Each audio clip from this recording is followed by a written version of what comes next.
तो अरे आज हम लोग 11th में, जैसा कि पता है, हम लोग स्टार्ट कर रखे हैं क्या, तरंग। क्या हम लोग स्टार्ट कर रखे हैं, तरंग। तो इस तरंग में आज जो हम स्टार्ट करेंगे वो टॉपिक है व्यक्तीकरण। क्या है, व्यक्तीकरण। और व्यक्तीकरण का पिछले क्लास में हम लोग बतला चुके हैं, व्यक्तीकरण के बारे में बेसिक्स चीजें, है ना। तो व्यक्तीकरण होता क्या है, पहले हम उसको डिस्कशन कर देते हैं, है ना, एक बार फिर से। तो व्यक्तीकरण क्या होता है कि जब समान आवृत्ति की दो तरंगे, है ना, जब समान आवृत्ति की दो तरंगे एक साथ, है ना, किसी एक ही दिशा में किसी माध्यम में आगे बढ़ती है, क्या होती है, आगे बढ़ती है। तो जहां पे वो मिलते हैं, जहां पे वो क्या होते हैं, मिलते हैं या अध्यारोपित होते हैं, है ना। तो जहां पे मिलते हैं वहां पर क्या होता है कि कुछ बिंदुओं पर तरंग की जो तीव्रता है वो महत्तम हो जाती है, और कुछ बिंदुओं पर तरंग की जो तीव्रता है वो क्या हो जाती है, न्यूनतम। अच्छा, तरंग की तीव्रता महत्तम हो जाना और न्यूनतम हो जाना मतलब क्या हुआ कि तरंग ऊर्जा का वितरण हो गया। तरंग ऊर्जा का क्या हो गया, वितरण हो गया। तरंग ऊर्जा का क्या हो गया, वितरण। तो तरंग ऊर्जा के वितरण की जो घटना है वह क्या कहलाती है, व्यक्तीकरण। क्या कहलाती है, व्यक्तीकरण। क्या कहलाती है, व्यक्तीकरण। और हम लोग देखे थे वो होता क्या है कि जहां पर तरंग की तीव्रता मैक्सिमम होती है ना, कुछ बिंदु पर ऐसे होता है, कुछ बिंदु पर जो तरंग है उसकी तीव्रता महत्तम होती है, कुछ बिंदु पर क्या होती है, न्यूनतम।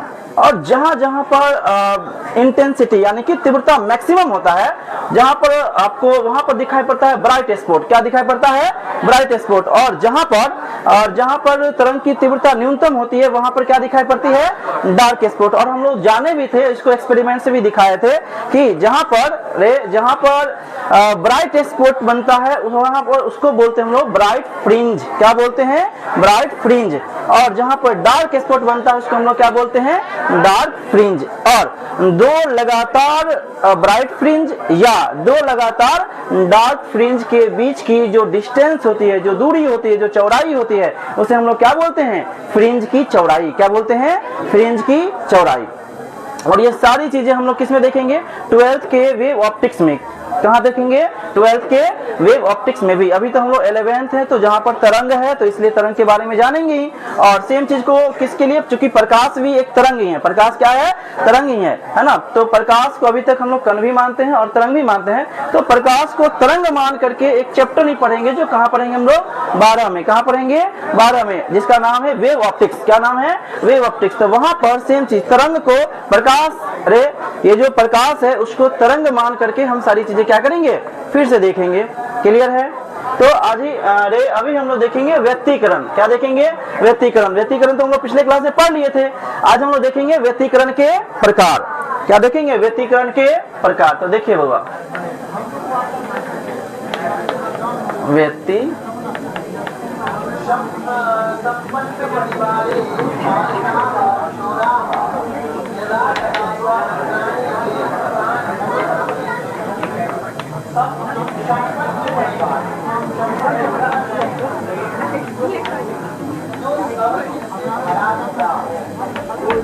Types of interference. ये भी हम लोग जान गए थे कि बतलाइए व्यक्तीकरण के कितने प्रकार होते हैं, दो। कौन कौन, कौन कौन, संपोषी या रचनात्मक व्यक्तीकरण, और दूसरा कौन सा, विनाशी व्यक्तीकरण। तो ये कितने प्रकार के होते हैं, तो भगवत होते हैं दो।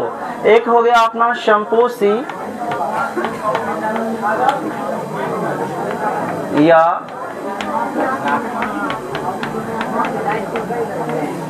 रचनात्मक व्यक्तीकरण,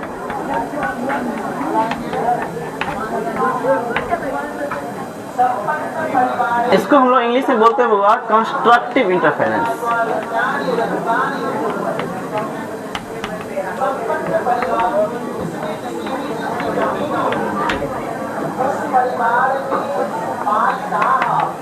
दूसरा क्या है, तो विनाशी व्यक्तीकरण। विनाशी व्यक्तीकरण।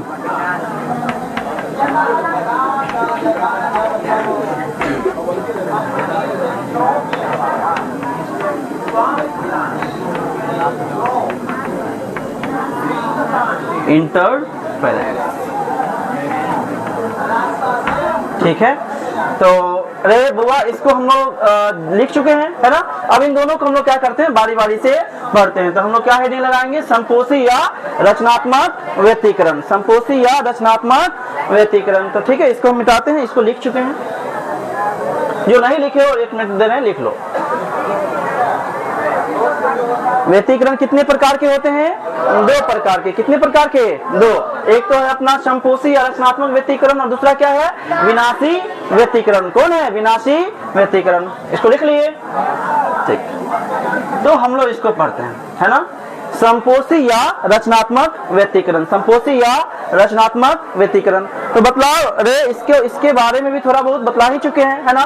रे वैसा व्यक्तीकरण, संपोषी या रचनात्मक व्यक्तीकरण किसको कहते हैं, तो वैसा व्यक्तीकरण जिसमें व्यक्तीकरण के पश्चात, वैसा व्यक्तीकरण जिसमें व्यक्तीकरण के पश्चात जो दोनों तरंगे जो मिलती है ना, यानी कि अध्यारोपित तरंग की जो तीव्रता है वो क्या हो जाती है, महत्तम हो जाती है। क्या हो जाती है, महत्तम हो जाती है ना। वैसा व्यक्तीकरण जिसमें व्यक्तीकरण के पश्चात, वैसा व्यक्तीकरण जिसमें व्यक्तीकरण के पश्चात अध्यारोपित तरंग की जो तीव्रता है, अध्यारोपित तरंग की जो तीव्रता है वो क्या हो जाती है, महत्तम। क्या कहलाती है, संपोषी या रचनात्मक व्यक्तीकरण। अच्छा, इसमें जो दोनों तरंगे होती है वो किस में होती है, समान कला में। किस में होती है, समान कला में, है ना। तो हम इसका लिख देते हैं, वैसा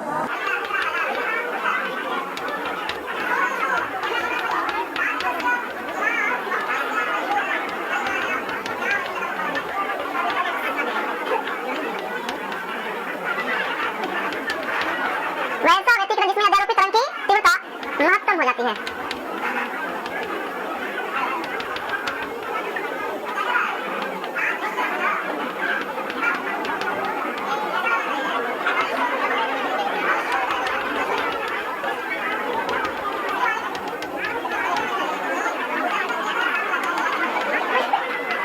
अच्छा, इसमें जो दोनों तरंगे हैं वो किसका होता है,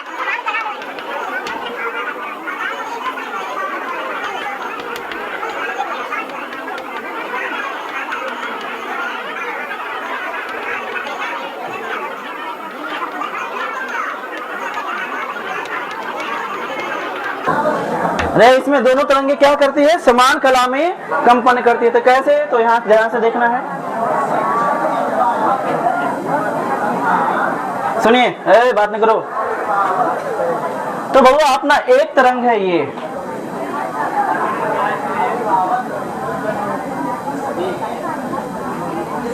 ठीक है, ये है पहला तरंग, और इसकी जो आयाम है हम लोग कितना मान लेते हैं, A1। कितना मान लेते हैं, A1। बोलो कोई दिक्कत। अच्छा, जो दूसरा तरंग है हम इसका आयाम मान लेते हैं कितना, A2।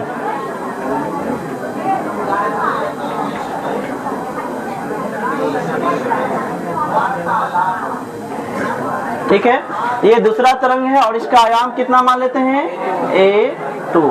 तो बउआ ये जो परिणामी तरंग है वो अभी किस में होगा, समान कला में ही। किस में होगा, समान कला में ही। तो देखिए ध्यान से, ये परिणामी तरंग बना रहे हैं।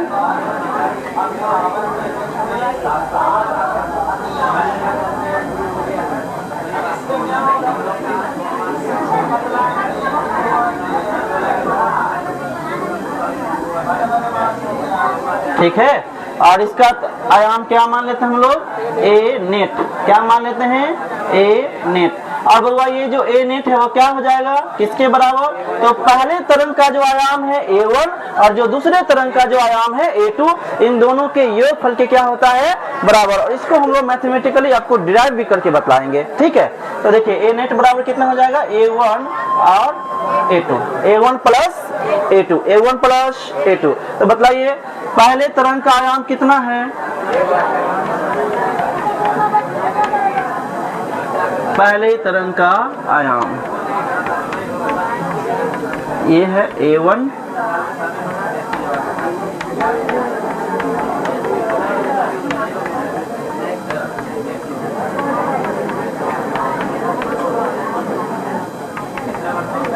A2,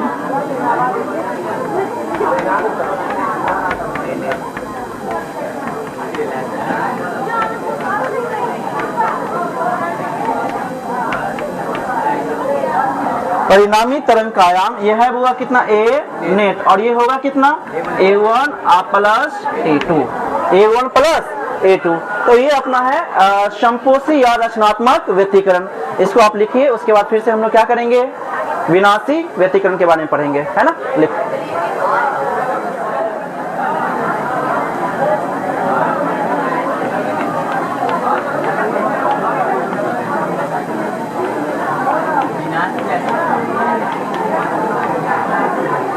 विनाशी व्यतिकरण, इसको इंग्लिश में क्या बोलते हैं हम लोग, डिस्ट्रक्टिव इंटरफेरेंस।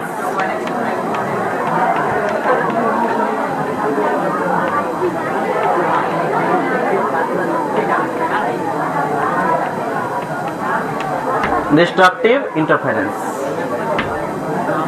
तो रे हम इसके बारे में क्या बताएंगे, क्या देंगे डेफिनेशन, कि वैसा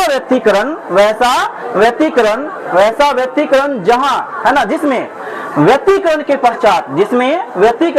पश्चात अध्यारोपित तरंग की तीव्रता क्या हो जाती है, न्यूनतम। क्या हो जाती है, न्यूनतम। वैसा व्यतिकरण जिसमें अध्यारोपित तरंग की तीव्रता क्या हो जाती है, न्यूनतम। नहीं बतलाए थे कि जहां पर तरंगे मिलती है तो कुछ बिंदुओं पर तरंग की जो तीव्रता हो जाती है क्या हो जाती है, मैक्सिमम।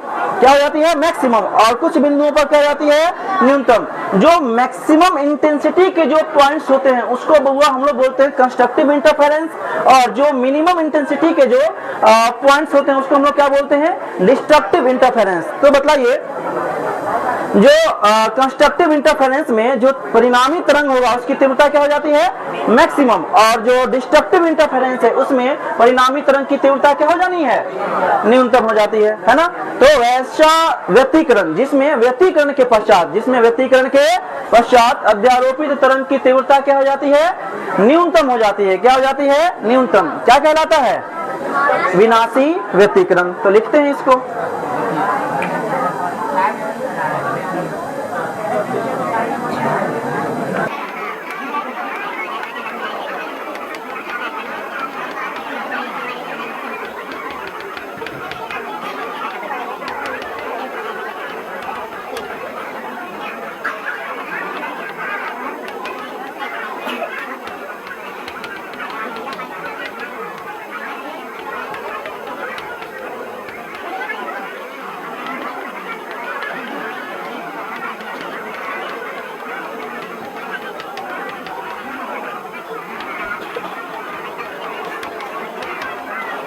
विनाशी व्यतिकरण कहलाता है।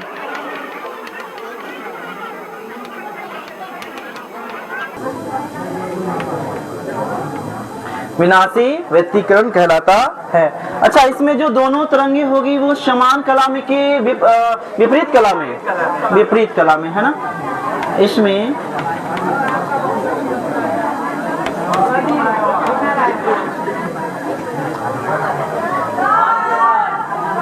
क्या हो गया,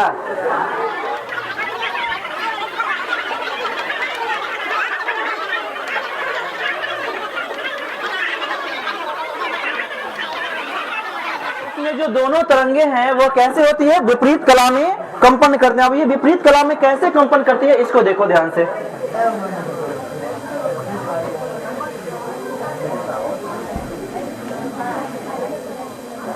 देखिए,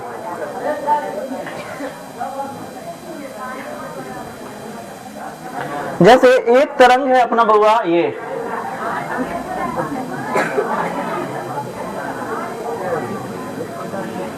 ठीक है, एक तरंग है अपना ये, इसकी तीव्रता जो आयाम है वो कितना हम लोग मान लेते हैं, A1। और जो दूसरा तरंग है, अब ये दूसरा तरंग किस में है, विपरीत कला में है ना। तो जिस टाइम पर इसके जो पार्टिकल्स हैं, है ना, वो कहाँ ऊपर उठ रही होती है, उसी टाइम पर दूसरे तरंग का जो पार्टिकल्स है वहां कहाँ उठ रही होंगी, नीचे, है ना। तो ये तरंग जो दूसरा तरंग है वो कुछ इस तरह से जाएगा।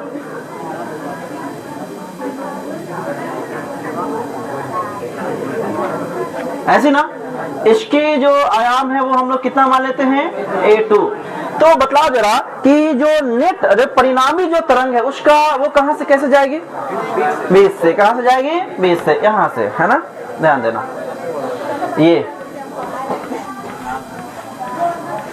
20 से जाती है ना।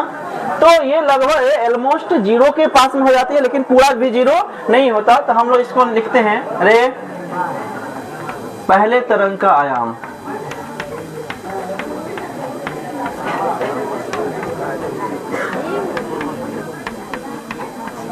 कितना है, A1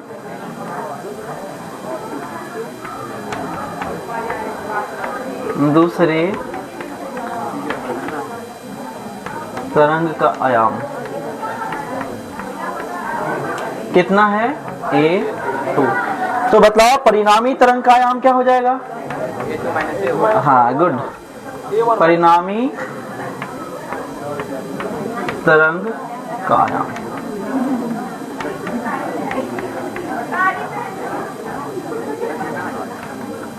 ए नेट बराबर हो जाएगा A1 माइनस A2। ठीक है। अच्छा ये दोनों ये जो हम लोग किए हैं अभी, यानी कि कंस्ट्रक्टिव इंटरफेरेंस और डिस्ट्रक्टिव इंटरफेरेंस। कंस्ट्रक्टिव इंटरफेरेंस के केस में जो अपना ए नेट आया था वो कितना आया था, A1 प्लस A2, और डिस्ट्रक्टिव के केस में A1 माइनस A2, है ना। हम दोनों को और साथ में इसकी जो इंटेंसिटी की भी बात करेंगे हम लोग, और इन सब का हम लोग देखेंगे मैथमेटिकल डेरिवेशन भी, है ना, मैथमेटिकल एक्सप्लेनेशन भी करेंगे कि कैसे ए नेट बराबर A1 प्लस A2 हो जाता है और कंस्ट्रक्टिव के केस में, और कैसे डिस्ट्रक्टिव के केस में ए नेट जो है वो A1 माइनस A2 हो जाता है। इसका हम लोग मैथमेटिकल जो एक्सप्लेनेशन है वो हम लोग देंगे कल। ठीक है, तो आप इसको लिख लीजिए। आज भर के लिए इतना ही काफी है, फिर मिलते हैं अगले एपिसोड में।